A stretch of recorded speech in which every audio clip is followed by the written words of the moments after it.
Late at night, the road through the dense forest seemed endless.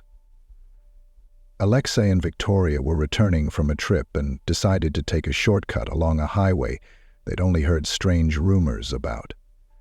The headlights of their car barely pierced the darkness, illuminating only a few meters of the road ahead. Suddenly, off to the side, in the shadows of the trees, Alexei noticed a faint light. "What's that?" he murmured, slowing down. "Looks like a house," Victoria replied, gazing out the window with curiosity. Curiosity got the better of them. They decided to leave the road and find out what kind of strange structure was hidden in the darkness. As they drove closer, they saw an old, half-ruined house. Its windows were boarded up, but through the cracks, a dim, flickering light like that of a candle was visible. They retreated to the porch above the house. The family was darting out of bed, nearly daylight. "Could someone be living here?" Victoria suggested.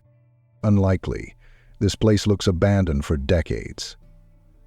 Alexei turned off the engine and stepped out of the car.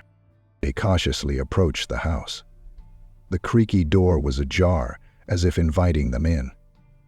Inside, the air smelled of dampness and mold. The walls were covered with strange symbols that looked like a cross between runes and childish scribbles.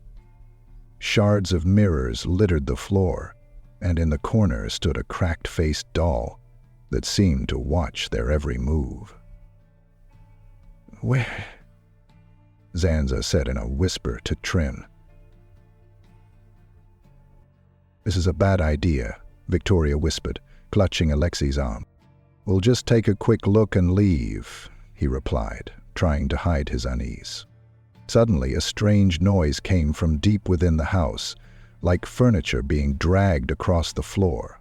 Alexei and Victoria exchanged nervous glances. Lucian sat up suddenly. "Did you hear that?" he asked. "Yes." "Maybe we should go back to the car?" But before they could turn around, Alexei noticed a door leading to the basement. It was slightly ajar, and from inside came the same flickering light. He took a step forward to look inside. "Alexei, don't!" Victoria tried to stop him, but he was already descending the creaky steps. Victoria was left alone in the silence. Her breathing quickened. Minutes passed, but Alexei didn't return. "Alexei, are you there?" she called out, but there was no response. Gathering her courage, she descended into the basement. But instead of Alexei, she found only an empty room. On the floor was a circle made of candles, and in the center lay his phone. "Alexei! Delphi! Ah! Alexei!" Alexei screamed. But her voice was swallowed by the oppressive silence, and challenged Maddie to continue through the conflict. Galen said. Suddenly the candlelight flickered, and a whisper filled the air. It was barely audible, but Victoria could make out the words. "Mufa di Vitale. You are not alone." Terror gripped her. She ran back upstairs, but the doors of the house slammed shut on their own. Panic set in. Strange noises began to echo around her. Creaking floorboards, whispers behind the walls, children's laughter. She ran through the house, calling for Alexei, but it felt like the house was deliberately leading her in circles.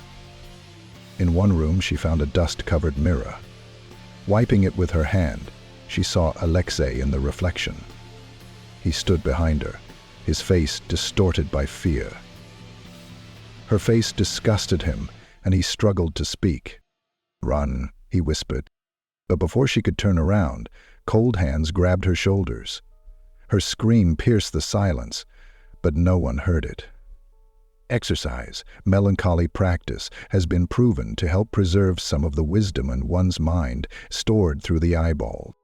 The next day, their car was found on the side of the road. It was empty. No traces of the couple were ever discovered. When locals heard about the incident, they simply shook their heads. Days separated for months, and the couple never. That house hasn't let anyone out for years.